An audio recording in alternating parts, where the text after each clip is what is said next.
سبيل الدموع سبيل مريح، تنهدى يا صاحي كي تستريح وبث Bismillahirrahmanirrahim. Assalamualaikum warahmatullahi wabarakatuh.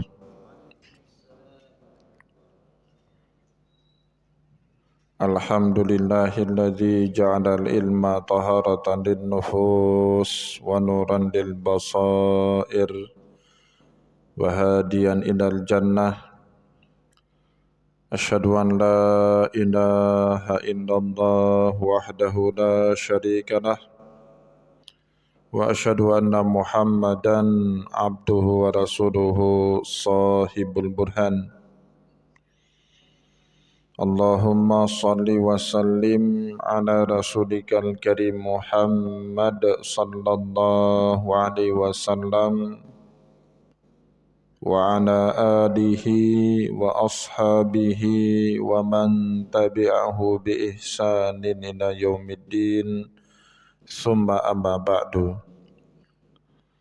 Puji dan syukur senantiasa dan tidak pernah bosan-bosannya kita panjatkan kehadirat Sang Maha Pencipta Allah Subhanahu wa taala, yang mana dengan limpahan karunia-Nya, rahmat-Nya, hidayah-Nya serta anugerah-Nya kepada kita semua, kita kembali masih diberi kesempatan, kesehatan dan usia panjang oleh Allah untuk sama-sama dan senantiasa mengabdikan diri kita di jalan-Nya dengan menjalankan segala perintah-Nya dan menjauhi semua larangan-Nya.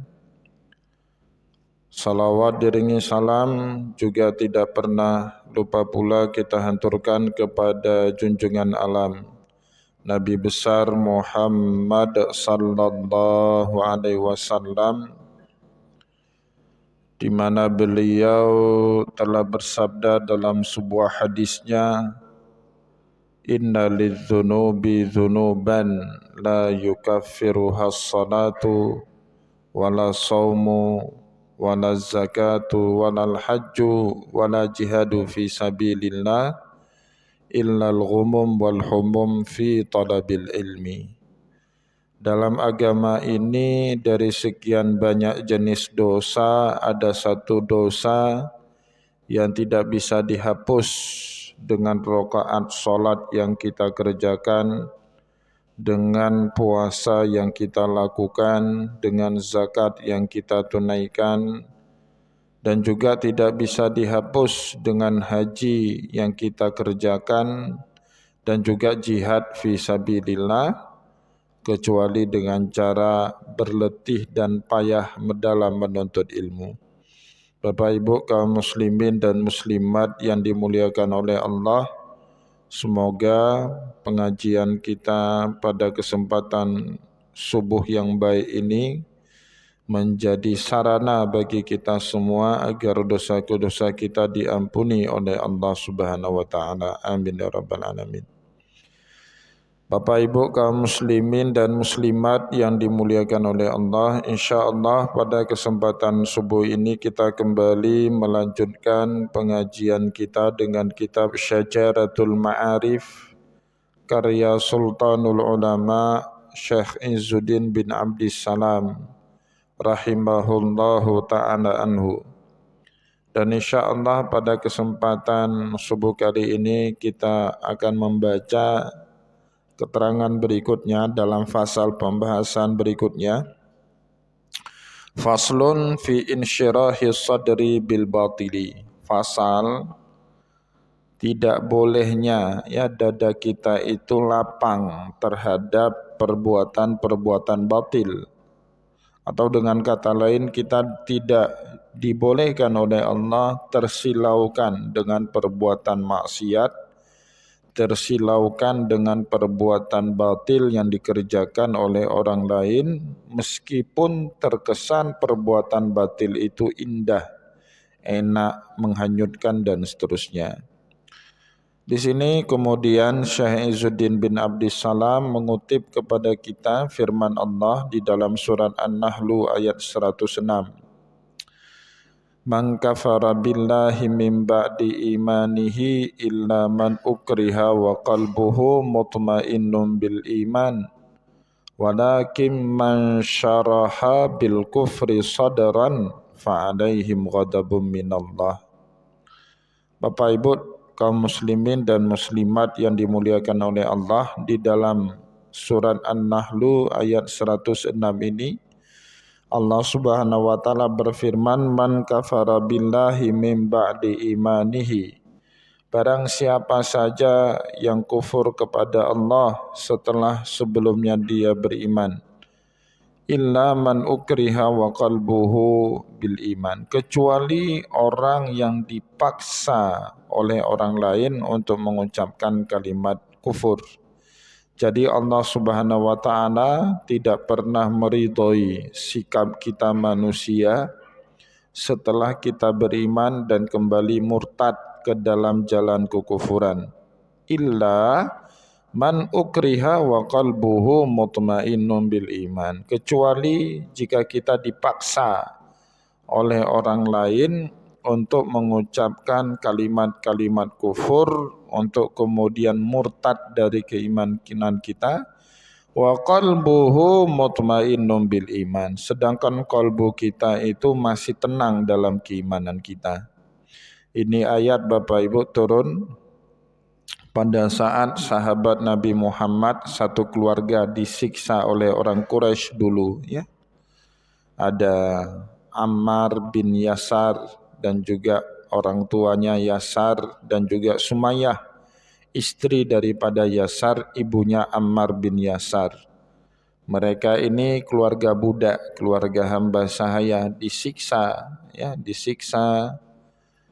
kemudian dilecehkan oleh bangsawan Quraisy sampai kemudian ibunya syahid dan juga bapaknya Ammar bin Yasar, Yasar juga syahid. Nah, disitulah kemudian Ammar bin Yasar tidak lagi sanggup menahan derita dari siksaan yang dilakukan oleh orang Quraisy. Maka oleh sebab itu kemudian dia mengucapkan kalimat yang tidak seharusnya dia ucapkan. Ya, dia kembali murtad dengan mengucapkan percaya kepada Hubal, percaya kepada Lata, percaya kepada Uzza. Setelah itu Ammar bin Yasar menjumpai Rasulullah. Dia bertanya kepada Rasulullah, ya Rasulullah, apakah sikap saya yang dipaksa untuk kufur dan saya mengikuti sikap itu adalah salah? Padahal kalbu saya masih tetap dalam keimanan. Ya, maka kemudian Allah Subhanahu wa taala menurunkan surat An-Nahl ayat 106. Man kafara billahi min ba'di imanih, barang siapa yang kufur kepada Allah setelah sebelumnya dia beriman, illa man ukriha wa qalbuhu mutmainnun bil iman, kecuali mereka yang dipaksa untuk kufur, untuk murtad, wa qalbuhu mutmainnun bil iman, padahal kalbu mereka itu masih tentram dalam keimanannya. Ya, jadi kalau kita dipaksa Bapak Ibu untuk murtad, sedangkan jiwa kita masih terikat dengan keimanan Islam kita, itu tidak menjadi masalah. Yang menjadi masalah siapa? Walakin man syaraha bil kufri sadaran, yang terang-terangan, yang hatinya itu kepada kufur, ya, yang senang kepada hal-hal yang batil, yang senang kepada perbuatan maksiat, dia membuka ruang di dalam hatinya untuk menyenangi perbuatan maksiat, ya, untuk menyenangi perbuatan batil, bahkan juga menyenangi perbuatan kufur. Nah, inilah orang yang diancam sama Allah, fa'alaihim ghadabun minallah. Ini orang akan mendapatkan marah murkanya Allah Subhanahu wa taala. Kenapa demikian? Karena kata Syekh Izzuddin bin Abdissalam, insyirahu sadri bil batili wasilatun ila qaulih.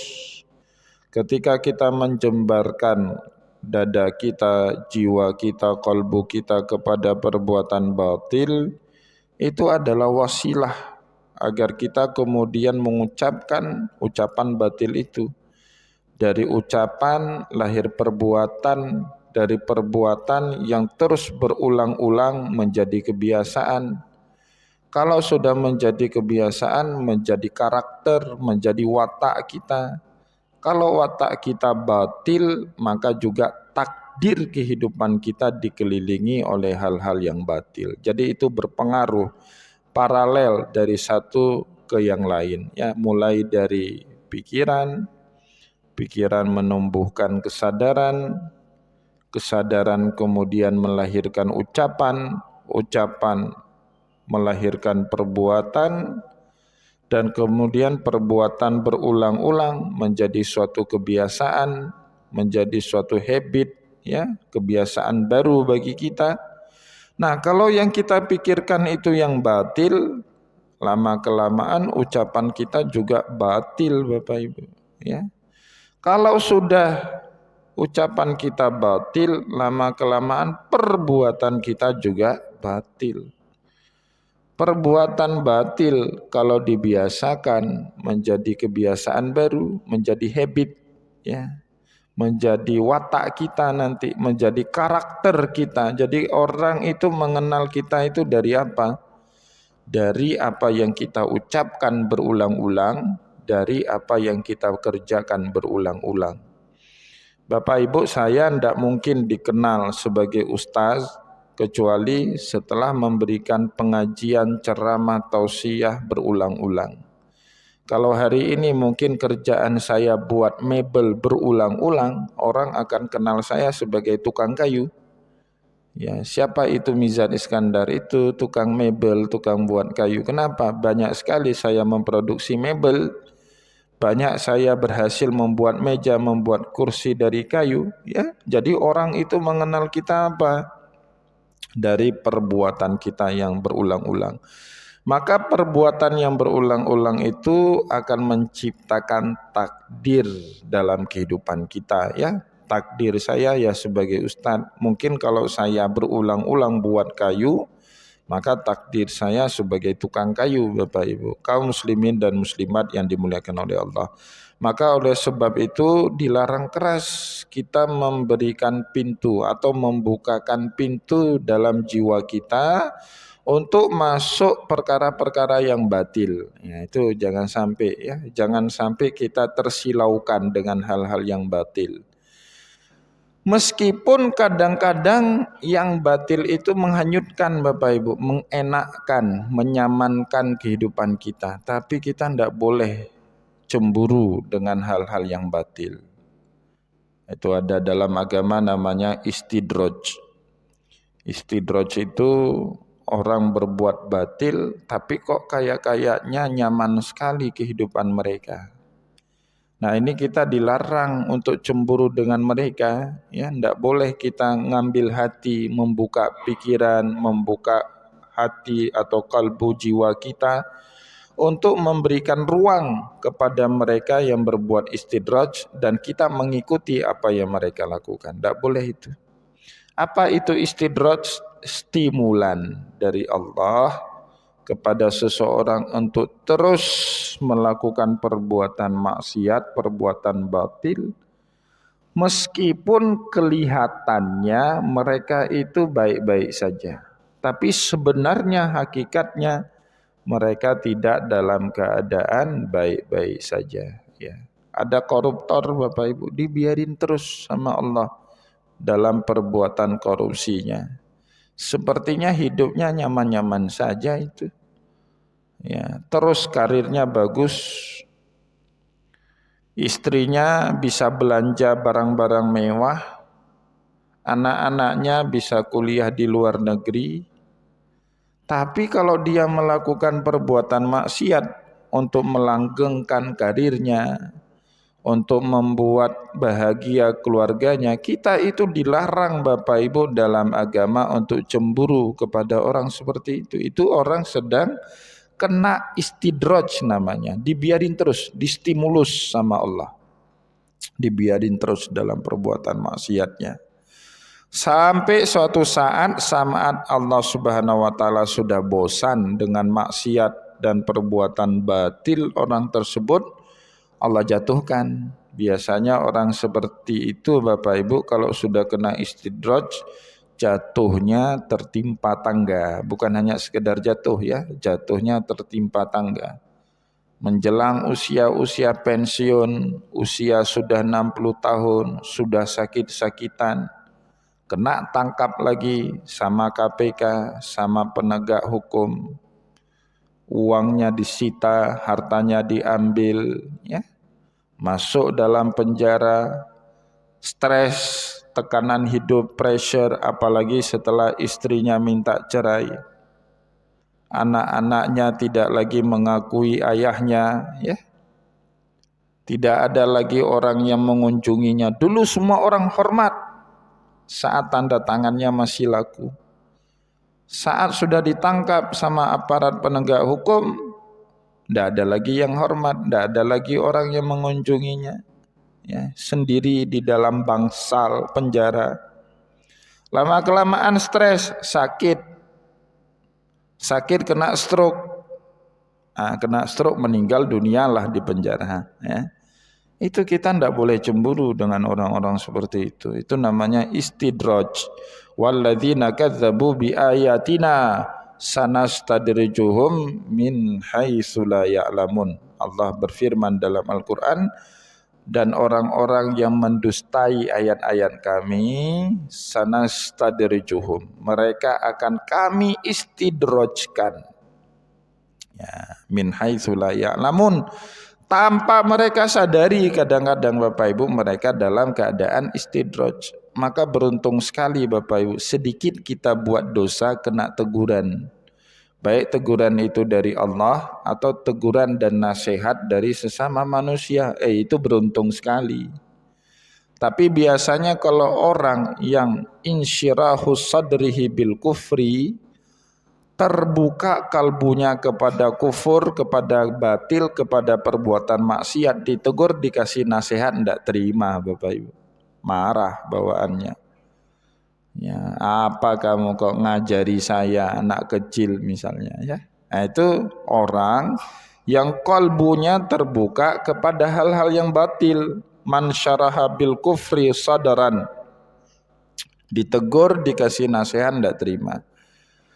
Nah, sebaliknya Bapak Ibu, kalau orang yang kalbunya dijembarkan oleh Allah untuk kebaikan, maka dalam Al-Quran ada metode sebaliknya, ya. Di dalam surat Al-Insyirah, Allah Subhanahu wa taala menjelaskan kepada kita, ya, tentang baginda Nabi yang kalbunya itu dijembarkan untuk senang selalu ke dalam perbuatan baik. Alam nashrah laka sadrak wa wada'na anka wizrak alladzi anqadha dhahrak. Jadi kalbunya, jiwanya Rasulullah dijembarkan, dilapangkan oleh Allah agar selalu mau menerima kebaikan. Jadi sama Rasulullah itu Bapak Ibu, dia tidak bisa melihat suatu keburukan dari orang, karena boleh jadi keburukan orang lain itu menjadi wasilah bagi dia untuk kemudian menjadi orang yang lebih baik. Jadi tidak ada keburukan sebenarnya, ya. Kalau dalam hakikat pandangan seorang nabi yang jiwanya itu sudah dilapangkan sedemikian rupa oleh Allah, dia bisa menerima keburukan orang lain dan kemudian diubah keburukan itu menjadi suatu kebaikan. Kurang sabarnya apa Rasulullah itu Bapak Ibu menghadapi orang seperti Umar bin Khattab dulu, ya. Sebelum Umar bin Khattab masuk Islam, Umar bin Khattab itu Bapak Ibu orang terdepan itu yang sangat memusuhi Rasulullah SAW. Bahkan kalau kita baca itu dalam sejarah, masuk Islamnya Umar bin Khattab itu tidak sengaja. Dia tidak maksud menjumpai Rasulullah untuk bersyahadat. Awalnya dia berencana bertemu dengan Nabi itu kan mau bunuh Nabi, ya, sudah bawa pedang terhunus mau bunuh Rasulullah. Tiba-tiba di perempatan jalan ditanya sama orang, mau kemana kau Umar? mau bunuh Muhammad. Buat apa kamu bunuh dia? Dia sudah membuat perpecahan di tengah bangsa Quraisy. Maka orang-orang di perempatan jalan itu nasihati Umar, Umar, kalau kamu mau bunuh Muhammad, bunuh dulu saudari perempuan kamu. Sudah masuk Islam dia, kamu bunuh dulu itu dia. Ya baru kemudian kamu bunuh Muhammad. Ya. Maka Umar bin Khattab beralih jalan ke rumah adik perempuannya. Setiba di situ dia dengar adik perempuannya sedang baca Al-Quran, buat dia takjub bacaan Al-Quran itu, ya. Taha ma anzalna alaikal Qur'ana litashqa illa tadhkiratan liman yakhsha tanzina mimman khalaqal arda was samawatil ula ar-rahmanu alal arsyistawa. Ya Taha. Toha itu salah satu maknanya itu berhenti kamu. Nah, itu makna toha. Berhenti kamu. Ma anzalna alaikal Qur'ana litashqa. Tidaklah Al-Quran ini diturunkan kecuali untuk menghibur, menjadi penghibur bagi orang-orang yang jiwanya kering. Ya, dan seterusnya. Ya, maka kemudian Umar bin Khattab takjub dengan isi bacaan Al-Quran. Dia berubah, kemudian masuk Islam, bersyahadat dan menjadi sahabat utama yang selalu mendampingi dakwahnya Rasulullah. Jadi Bapak Ibu, ternyata jahatnya Umar dulu itu wasilah bagi Allah Subhanahu wa taala untuk mengubah Umar bin Khattab menjadi orang yang baik. Nah, itu hanya bisa dilakukan oleh orang yang jiwanya itu sudah dijembarkan oleh Allah Subhanahu wa taala seperti Rasulullah sallallahu alaihi wasallam. Maka kita selalu berdoa ya kepada Allah Subhanahu wa taala agar jiwa kita itu dilebarkan, bisa melihat keburukan orang seperti kebaikan, ya. Sehingga orang kemudian bisa terinspirasi berubah dengan kebaikan yang ada pada diri kita. Jangan sebaliknya Bapak Ibu. Ya, membuat jiwa kita itu hanya tersilaukan dengan perbuatan batil. Dan kebanyakan kita, mohon maaf ya, kebanyakan kita yang hidup di akhir zaman sekarang, kebanyakan kita tersilaukan dengan perbuatan batil, dengan perbuatan maksiat. Mencari kebahagiaan diri sendiri pada orang lain. Itu batil itu Bapak Ibu. Kita jadi orang yang sulit mensyukuri nikmat. Wah, enak ya Bapak itu bisa beli mobil baru. Itu Bapak Ibu tidak seharusnya kita ucapkan seperti itu. Ya. Kita itu kalau selalu memandang ke atas dalam urusan dunia, lama-kelamaan kita ini menjadi orang yang senang dengan perbuatan maksiat. Dan dunia itu Bapak Ibu tidak pernah cukup dia. Ya, kalau kita inginkan dia tidak berseri, ya, tidak pernah cukup. Dalam kitab tasawuf Bapak Ibu ada satu cerita populer yang dicerita oleh Rasulullah kepada para sahabat. Cerita itu tentang Nabiullah Isa dulu dengan seorang sahabatnya, ya. Nabiullah Isa suatu hari melakukan perjalanan jauh. Nah, dalam kisah ini Bapak Ibu menunjukkan betapa bahayanya kehidupan dunia kalau diambil secara berlebih. Ya, kalau kita berlebihan dalam kehidupan dunia itu cukup berbahaya Bapak Ibu, ya. Dari mana kita tahu? Ya setidaknya dari kisahnya Nabiullah Isa itu. Suatu hari dia berjalan sama sahabatnya bawa beberapa roti. Nah di akhir perjalanan itu ternyata roti mereka tersisa 3. Kemudian Nabiullah Isa membagi roti 3 itu, satu buat dirinya, satu lagi buat sahabatnya, satu lagi diminta simpan oleh Nabiullah Isa sama sahabatnya. Siapa tahu kita belum sampai ke tempat yang kita tuju, ya setidaknya masih ada satu roti bisa kita belah 2. Ya, kemudian Nabiullah Isa pamit sebentar mau ibadah. Setelah makan roti, dia pamit mau ibadah. Setelah itu Nabiullah Isa bertanya sama sahabatnya, kamu bawa mana roti satu lagi? Wah, roti satu lagi itu sudah diambil tadi sama hewan.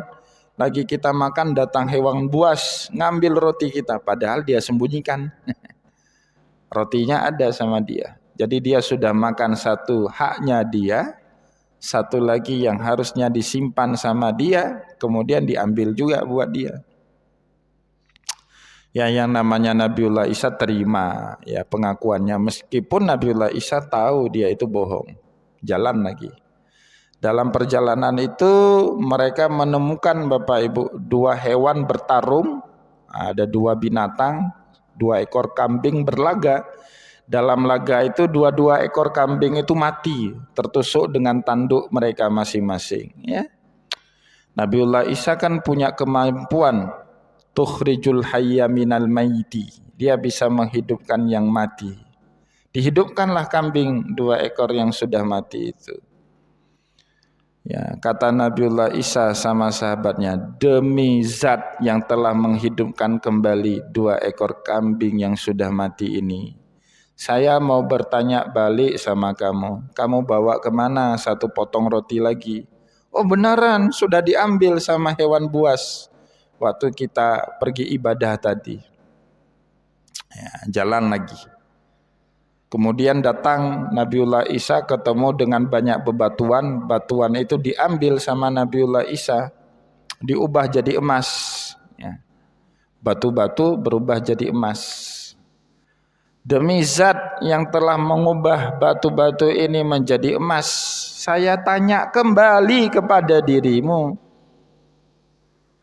kemana engkau bawa sepotong roti itu lagi? Oh, sudah diambil sama hewan buas. Beneran, saya enggak simpan roti itu. Ya sudah, kalau seperti itu kita sudah sampai ke tempat tujuan. Ini tempat perpisahan kita. Ambil, silahkan ambil emas-emas ini buat kamu. Oh, senang sekali. Satu roti aja dikorupsi, senangnya luar biasa. Apalagi dapat setumpuk emas. Senang sekali orang tadi. Ya, dia pergi, sudah berpisah dari Nabiullah Isa. Ternyata pada saat dia melanjutkan perjalanan, dirampok dia oleh dua orang perampok, Bapak Ibu. Ada dua orang perampok ngerampok sahabatnya Nabiullah Isa ini. Emas-emasnya diambil semua. Kemudian dia ditawan. Rencana dua orang perampok ini mau menjual orang tadi di pasar budak. Ya, tetapi sebelum sampai ke pasar budak, mereka didera oleh kelaparan. Maka diambillah satu keping emas, diminta salah satu teman perampoknya untuk cari pasar beli makanan. Nah, pergilah satu orang perampok ke pasar beli makanan dengan sekeping emas. Satu perampok lagi berdiskusi dengan temannya Nabiullah Isa tadi. Alangkah baiknya ya, uang ini kita bagi dua aja, jangan bagi lagi sama teman kamu yang sedang belanja di pasar itu. Kita bagi dua aja. Lah, terus dia gimana? Nanti dia kita bunuh. Ya, dia balik ke sini kita keroyok dia itu, mati dia itu. Emasnya untuk kita aja dua. Nah, ternyata teman dia yang sedang belanja makanan di pasar juga punya pikiran yang sama. Nah, ini saya cuma dikasih satu keping emas, sedangkan satu goni emas dia kuasai di sana. Ini makanan yang saya beli ini saya taruh racun, masih ada sisa. Satu keping emas itu ada kembaliannya beberapa perak, beberapa keping perak, dibeli lagi racun. Racun ditaruh ke makanan. Tujuannya apa? Dia mau menguasai emas satu karung yang ada sama temannya itu. Nah, balik dia ke temannya, bawa makanan. Dia sudah punya rencana jahat, dua temannya ini juga punya rencana jahat. Akhirnya begitu lihat dia sudah balik, dua orang temannya yang sudah lama menunggu ini tidak mikir panjang, dihunuskan pedang, ditebas kepalanya, mati. Udah mati teman kita, tinggal kita berdua. Ayo makan, kita rayakan kemenangan. Makan, padahal makanannya beracun, mati juga. Akhirnya semua mati, yang tinggal apa? Emas. Nah, itulah hakikat kehidupan dunia, Bapak Ibu ya. Maka disuruh kita sama Allah cari dunia secukupnya. Nah, walaupun kata secukupnya itu relatif, Bapak Ibu ya. Jadi jangan Bapak Ibu bilang, wah Ustadz Mizan ini ngajari misuh. Misuh itu apa? Menyapih diri dari kehidupan dunia. Enggak. Secukupnya itu berbeda-beda sesuai dengan kebutuhan masing-masing. Secukupnya bagi orang bujang yang belum menikah, belum punya anak, belum punya keluarga, belum punya tanggungan hidup, mungkin 1 bulan 2-3 juta rupiah cukuplah bagi itu. Tapi bagi bapak ibu yang sudah menikah, sudah punya keluarga, anaknya banyak lagi, tentu 2 juta rupiah tidak cukup. Ya, kita harus mencari lebih daripada itu. Mungkin 15 juta, 1 orang istri, 2 orang anak, atau 3 orang anak cukup. Tapi ya dapat 15 juta, ndak usah goyok-goyokan sampai harus dapat 150 juta sehingga kita ninggalin ibadah, itu yang nggak baik. Bagi orang yang punya perusahaan, tanggungan hidupnya bukan hanya keluarga dia, tapi karyawan-karyawan dia, tentu ndak cukup 15 juta. Dia harus bekerja lebih. Kenapa? Tanggungannya banyak. Dia harus menghidupi keluarga dan karyawan dia. Maka makna secukupnya itu relatif, Bapak Ibu. Mungkin cukup bagi saya, belum tentu cukup bagi Bapak Ibu. Nah, tapi prinsipnya sama. Wabtaghi fima ataqallahu daral akhirah wala tansa nasibaka minad dunya. Cari apa yang telah Allah Subhanahu wa taala siapkan kepada kita dalam kehidupan dunia, tapi walatan sanasibaka minad dunya. Jangan lupa bahagian dari hidupmu dalam kehidupan dunia ini, cari secukupnya. Yang jangan berlebihan, Bapak Ibu. Kalau berlebihan akan terjadi seperti kisah tadi.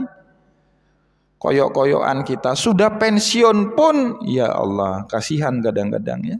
Ada itu sahabat-sahabat kita, jamaah kita, Pak, sudah pensiun padahal semua posisi sudah dia nikmati ya. Anaknya sudah pada sukses semua, nggak butuh lagi duit sebenarnya. Tapi juga masih pingin duit, buka kebun sawit. Usia udah 60 tahun, gimana mau buka kebun sawit? Tinggal di hutan, ibadah ndak ada. Kalau mau buat usaha ya saat ini usia-usia muda. Ya, tapi usia 60 tahun ya, uban sudah bertabur, gigi sudah gugur, kulit sudah kendur, mata sudah rabun, tinggal tunggu tidur ya, buat usaha lagi di kebun sawit, pisah dengan keluarga, tinggal di hutan sana, apalagi yang dia kejar itu ya. Nah, tapi ya tadi manusia kayak emas tadi Bapak Ibu, tidak pernah cukup kalau dalam kehidupan dunia ya. Padahal anak sudah sukses, cucu sudah besar misalnya ya. Apalagi yang dipikirkan kecuali hanya ibadah kepada Allah. Jadi kita itu harus tahu kapan berhenti Bapak Ibu sebelum diberhentikan sama Allah. Pesawat itu kalau sudah naik ke atas dia harus tahu kapan turun. Kalau nggak turun sendiri nanti diturunkan sama Allah, jatuh, kehabisan bahan bakar jatuh. Nah, jadi manusia itu kalau tidak mau berhenti, lama-kelamaan diberhentikan sama Allah. Setiap yang sudah naik wajib turun. Pilihannya ada sama kita, mau turun sukarela atau diturunkan sama Allah Subhanahu wa taala, itu ya. Jadi Bapak Ibu kaum muslimin dan muslimat yang dimuliakan oleh Allah, raih dunia secukupnya, sesuai dengan apa yang kita butuhkan. Selebih itu apa? Kita persiapkan kehidupan kita di akhirat. Karena yang namanya kita orang beriman itu yakin betul, dan itu masuk dalam rukun iman kita Bapak Ibu. Yang namanya hidup kita ini bukan hanya hidup dalam kehidupan dunia saja, tapi masih ada kehidupan berikutnya di alam barzakh. Kadang-kadang kita lupa, kayaknya cuman hidup di dunia aja kita ini. Kita masih ada alam barzakh. Bapak Ibu cari dunia terus di usia tua, kapan cari akhiratnya ya? Masih ada alam barzakh, kemudian dibangkitkan lagi nanti di alam akhirat. mau masuk surga apa masuk neraka, itu kan ada penentuannya semua, ada ukurannya semua. Maka persiapannya sudah dilakukan mulai sekarang saat kita masih dalam kehidupan dunia. Nah, sebab itulah dilarang kita oleh Allah punya kelapangan hati terhadap perbuatan batil. Tidak boleh kita restui, Bapak Ibu. Lah kalau kita nggak sanggup terang-terangan tidak menyetujui perbuatan batil itu, minimal diam. Dalam diamnya kita ada iman itu masih ya, kita tidak restui itu. Ya, kita nggak bilang, nggak kita angguk perbuatan batil itu. Kalau tidak sanggup kita gelengkan kepala, minimal kita diam. Ya, tetapi diamnya kita itu bukan tanda restu.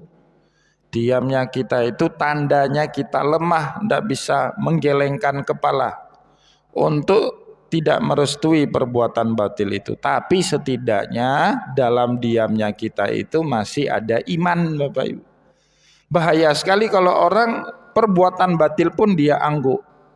Enggak dia gelengkan, tapi dia angguk, itu yang berbahaya. Bapak Ibu tidak boleh mengangguk kepada perbuatan batil. Ya, harus kita berani geleng. Oh, enggak berani geleng ya diam. Ya minimal kita diam ya.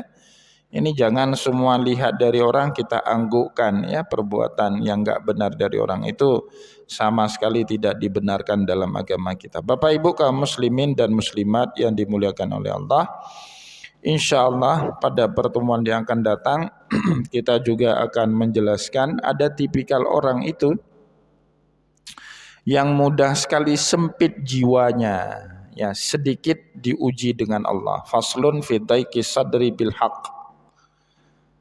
Sempit jiwanya, pikirannya, resah batinnya ketika ditimpa oleh Allah Subhanahu wa taala dengan satu ujian. Padahal kadang-kadang dalam kehidupan ini Bapak Ibu, ujian itu termasuk cara Allah Subhanahu wa taala mengabulkan doa-doa yang pernah kita minta. Nah, jadi kadang-kadang kita pernah minta apa misalnya sama Allah. Minta A, minta B, minta C. Tapi kerja kita banyak, permintaan kita terhadap A tidak mungkin dikabulkan kecuali kalau kita bisa fokus untuk meraih yang A, maka dipecat dulu kita dari pekerjaan yang banyak itu untuk bisa fokus kepada A. Nah, kita tidak nerima, padahal doa kita untuk bisa dapat A, tapi diuji sama Allah tidak nerima. Itu bodohnya manusia. Dan ini sudah diceritakan sama Allah berulang-ulang kali dalam Al-Quran ya. Fala yakun fi sadrika harajum min. Janganlah sedikit dengan ujian Allah kemudian dadamu menjadi sempit, karena boleh jadi ujian itu Bapak Ibu salah satu cara bagi Allah Subhanahu wa taala untuk mengabulkan doa-doa kita yang pernah kita panjatkan kepada dirinya. Nah, insyaallah pada pertemuan yang akan datang kita akan meneruskan pengajian kita ini. Semoga apa yang kita sampaikan pada kesempatan ini bermanfaat kepada kita semua. Saya mohon maaf jika ada yang tidak berkenan. Wallahu muwaffiq ila aqwamit thariq wa nasrun minallah fatun qarib. Wassalamualaikum warahmatullahi wabarakatuh.